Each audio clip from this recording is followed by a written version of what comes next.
dans le vif du sujet qui est notre intestin. Je pense que vous en entendez de plus en plus parler. Effectivement, ce sont des notions qu'on évoque de plus en plus sur ce plan-là. À savoir que notre intestin serait notre second cerveau.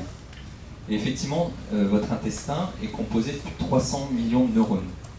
Donc vous avez une population de neurones qui est très importante et un lien très étroit entre votre système nerveux central et votre système nerveux entérique. Et une remarque de Dan quand je suivais tes cours qui m'a beaucoup interpellé, qui est effectivement le côté, quand on est en état de stress, qu'est-ce qui se passe? Il y a un état d'accélération de transit immédiat. Et effectivement, c'est de diarrhée ou autre.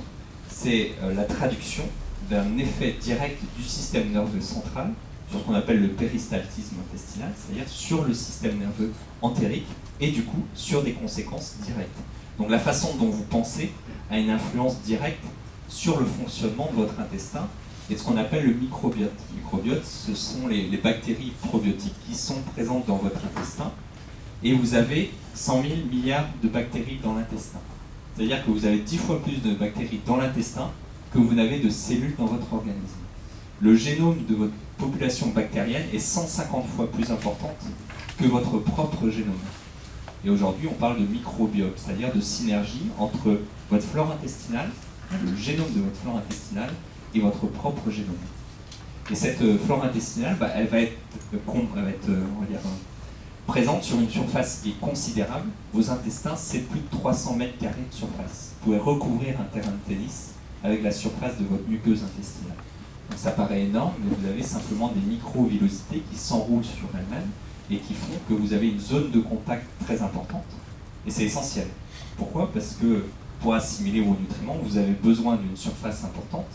Quand vous allez croquer une pomme, quand vous allez manger votre Big Mac, quand vous allez boire votre verre de coca, quand vous allez prendre votre assiette de légumes bio, tous ces éléments-là vont arriver dans votre estomac, vont arriver dans l'intestin et vont devoir passer cette fameuse barrière intestinale, cette muqueuse intestinale, et pour pouvoir assimiler les vitamines ou les minéraux que vous avez dans votre assiette de légumes bio, que vous n'avez plus dans votre Big Mac, finalement, ces nutriments-là vont passer à travers des zones de réception très précises au niveau de l'intestin, et finalement, on sait qu'on a beaucoup de facteurs d'agression de cette muqueuse intestinale, en premier lieu, l'état de stress psychologique.